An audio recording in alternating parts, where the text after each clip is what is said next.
There is a rule that decides who a group believes is the smartest person in the room. It is not accuracy. It is not experience. And almost nobody in the room knows they are using it. In 2020, a team led by Neil McLaren filmed 33 groups solving problems. 256 students, 10 minutes to plan, an hour to play it out, 2 cameras in the corner. Afterwards, everyone voted for who had led. Then the researchers set the votes aside and tried to predict them using one number. Not the quality of anyone's ideas, just how many seconds each person spoke. That number got it right 7 times out of 10. Widen it to the top 2, and it is more than 9 in 10.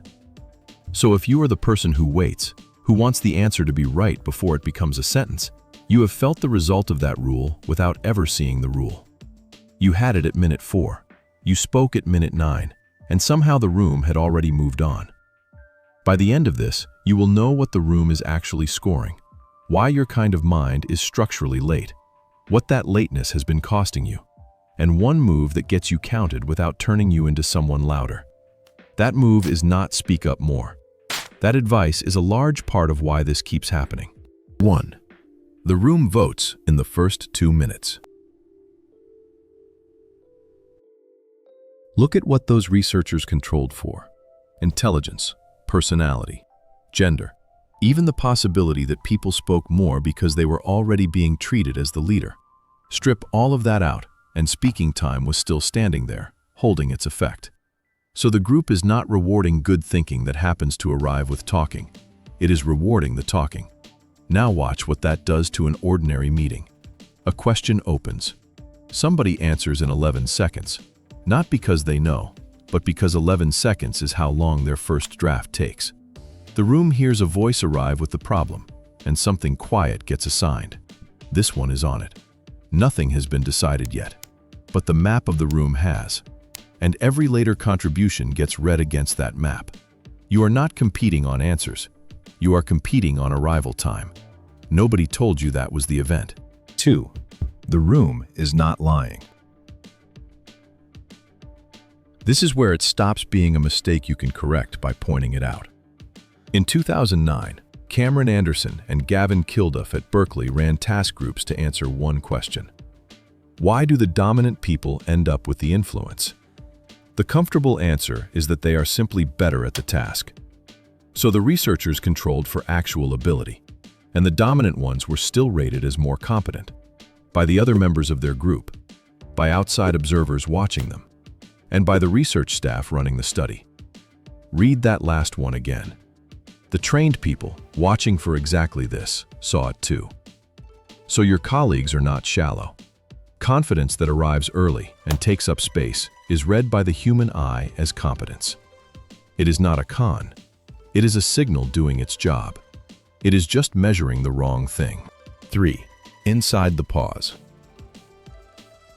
From the outside, your pause looks like nothing at all, like absence.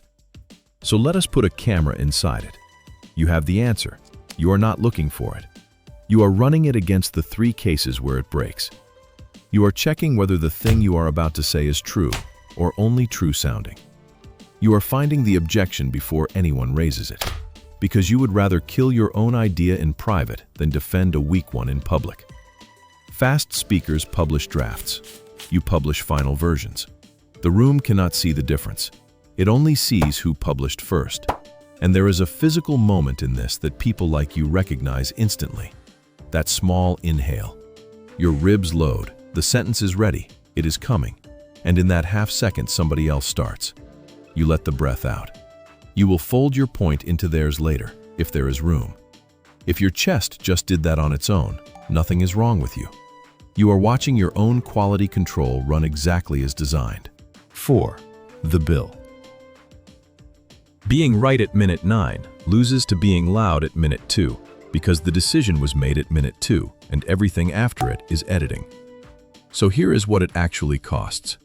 Your idea comes back around 6 weeks later with somebody else's name on it, and you are not even angry because they did say it out loud and you did not. The written feedback says you should contribute more. Meanwhile, you have been contributing. You just contribute after the room has stopped listening for contributions. And then the expensive one. You start to believe you are bad at meetings. You are not bad at meetings. You are excellent at the thing the room stopped measuring around minute 2. That belief is the real damage because it seals itself shut. You get quieter, the map hardens, and every round it takes more to break in. 5. Timing, not volume. Here is the turn this whole video has been walking toward. Being heard is not a volume problem. It is a timing problem. Volume is exactly why the usual advice fails. It asks you to be a different person all day, so you hold it for one meeting and drop it by Thursday. You do not need more airtime. You need earlier airtime. And this is the part that makes it possible. To speak early, you do not need the answer. Use the first 2 minutes for the one thing you can do before your analysis finishes. Name the question. Before we choose, can I say what I think we are actually deciding? You have committed to no conclusion. You have spent no certainty you do not have. But you are on the map, and you got there with the frame, which is usually the most valuable sentence anyone says in that room. Then at minute 9, when the real answer is finally ready, hook it to your own thread. This is the piece I flagged at the start. Now the room is not hearing a late interruption. It is hearing a line finish. And when you need the pause, make it visible. Say it out loud. Give me 30 seconds on this. 30 seconds of announced silence reads as authority. The same 30 seconds unannounced reads as absence. Identical time, opposite meaning. Now, the honest part. There is a trap on this side too, and you should hear it from me rather than find it yourself in 5 years. Some people hear that the smartest person speaks last, and they turn it into a permanent excuse. They never speak, and they call the silence depth. So here is the test, and it cuts both ways. After you talk, did the room have more information or just more sound? Fail that test by talking to hold the floor, and you have become the thing this video is about. Fail it by never landing anything, and the depth stops existing, because a thought that never leaves your head does the same amount of work in the world as a thought you never had. Last to speak is a strategy. Never to speak is a wall with better branding. So, tomorrow, some meeting, minute 4, you will have it. And you will feel that small inhale, the one where the sentence is loaded and somebody else starts. That breath was never nerves. It is the sound of a slow, expensive, accurate process finishing. Move 30 seconds of it to the front of the room, and the process finally gets to count.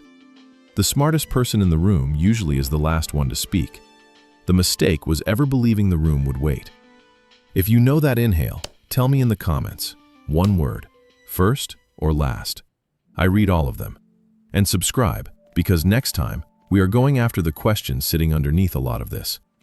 Why the number in your head, the one that would finally feel like enough, keeps moving every single time you reach it.